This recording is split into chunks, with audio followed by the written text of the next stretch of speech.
it, but I had to work really hard at running, and I had to work hard at school in certain subjects, and and I just think learning how to start something, and my parents instilled this in me, like, if you start something, if you join a team, if you are doing something, you are finishing it. Like, I don't care if you hate it, I don't care if you're miserable, but you're gonna see that through. And I think that alone kind of forced me to be uncomfortable and stumble through things and grow up in a way that I learned persistence, I guess, and how to be okay with not being amazing all the time.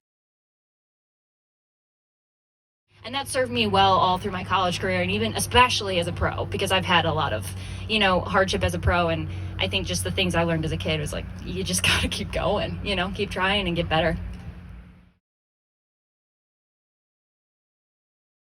Playing basketball, and once I started running, I started trying to juggle basketball, track, hanging out with my friends, homework, and I will say my grades did tumble a little bit for a while, and I was on edge of being ineligible and things of that sort. So, but I think once I realized that, I could get a scholarship for this and go, to college, that was when I really had to figure it out. Because I had no choice. I had to figure it out, and suddenly I just dedicated a lot of time to, okay, I'm gonna get home from practice and I'm gonna just finish my homework as fast as I can, just like do it, and that way I can, still play Xbox with my friends and things of that sort, things that I probably still do now. So it was, like I said, it was just a lot of trial and error, and it's something that it helped me a lot in college, because college schedule can be really hectic, especially traveling across the country for like races and stuff. It's something that I brought now to my professional life, and thankful for it. So yeah.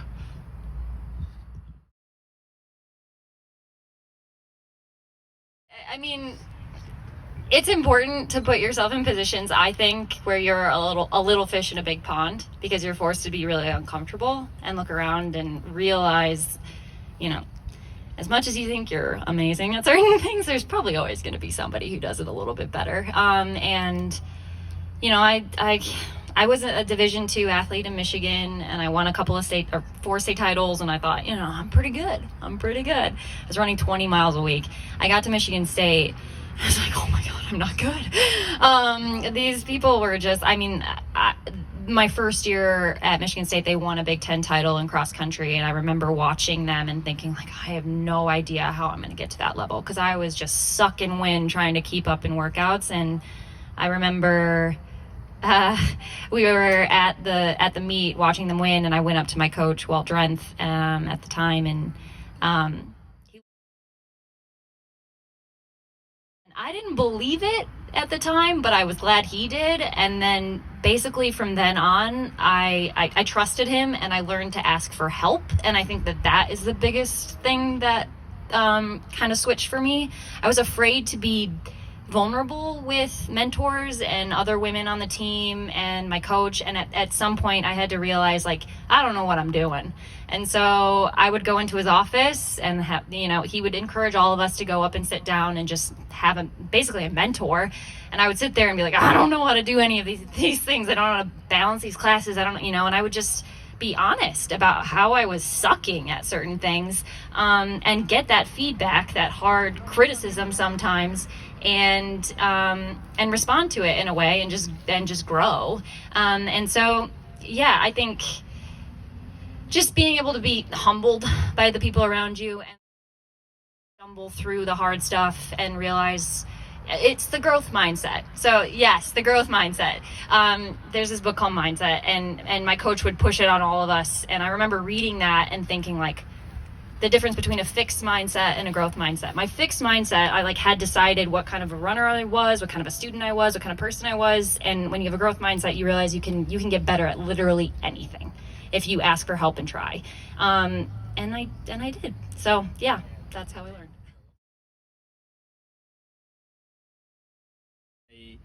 Was plagued by injuries my first year pretty badly, to the point where I was like, oh my gosh, I may have to medically retire. But my coach just wouldn't give up on me, and he's like, you know what, we're gonna get through this. So my first year, I had to medically redshirt.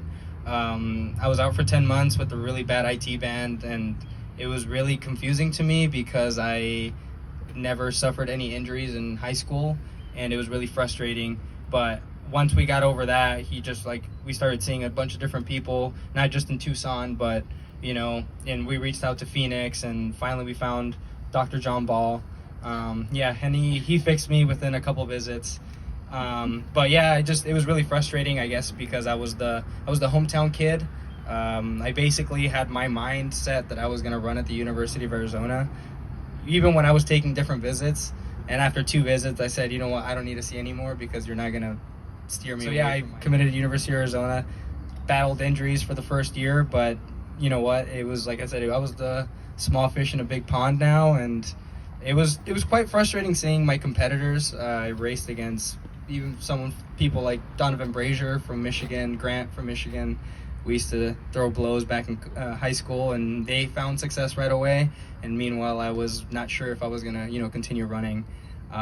So yeah, it's the first transitions I've had a rough go with, going from college to pro. I've battled a few injuries this year, but now there's always a light at the end of the tunnel, and Dathan and Coach Lee have a lot of things in common. Coach Lee never gave up on me, and then sure enough, once we got through these injuries, I started running some of the best times of my life. And yeah, same with Dathan. Dathan's steering me right through that tunnel, and things are looking up now, so pretty excited about what's to come.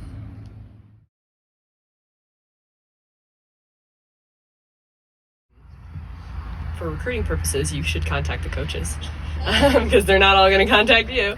My advice is to just go for it. I obviously, like I said, did not want to run in college. My parents encouraged me to, but I think why I had so much success in college is because I never put limits on myself. And I think that it's easy coming out of high school to think, oh, I'm not that good. But I think you shouldn't put limits on yourself. You never know what you're going to do. And when you are looking at a team, or whether it's running or any other sport or a job or whatever it is, to surround yourself with people who are going to lift you up and encourage you and keep you going even when you don't want to keep going. Those people that are going to believe in you more than you believe in yourself. Yeah, no, just really talk to the people on the team and get to know the coach as well, and just talk. It's the people, the people you surround yourself with are kind of who you're going to become in every instance. So yeah, just making sure you have support and that you're around good people, whatever that looks like for you. And anticipate the pain, but I know that, I actually was talking to one of my friends about this on a run. I love doing out and backs because I divide the run into 2 separate parts. Say I'm running 12 miles, first 6 miles are always the toughest, but once you're doing the back 6, it's just sort of now I only have 6 miles to go. So you kind of divide it into 2 separate pieces. And when it comes to a race, so when I run the mile, or even when I run the mile, I know I'm going to be hurting from laps 2 to 3, but I know that once I make it to lap 4, or once I get into the final lap, I'm golden. So for me, first lap is not going to hurt.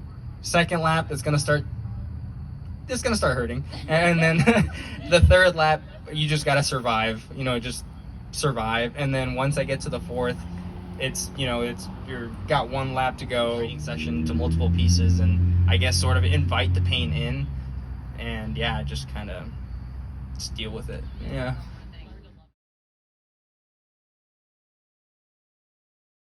In training, because there are going to be days where you just suck, and that's okay. It's those days kind of define how your season's gonna go, because if you decide on that day that you just suck and you start giving up on yourself, then it becomes harder the next day to get back up and try again. So water off a duck's back. If something doesn't go well, you gave it your best, that was your effort for the day, just learning to be well, that's what it was. Okay, let it go, and I'm gonna try again tomorrow. That's kind of how I keep improving. Things are looking up now, so pretty excited about what's to come.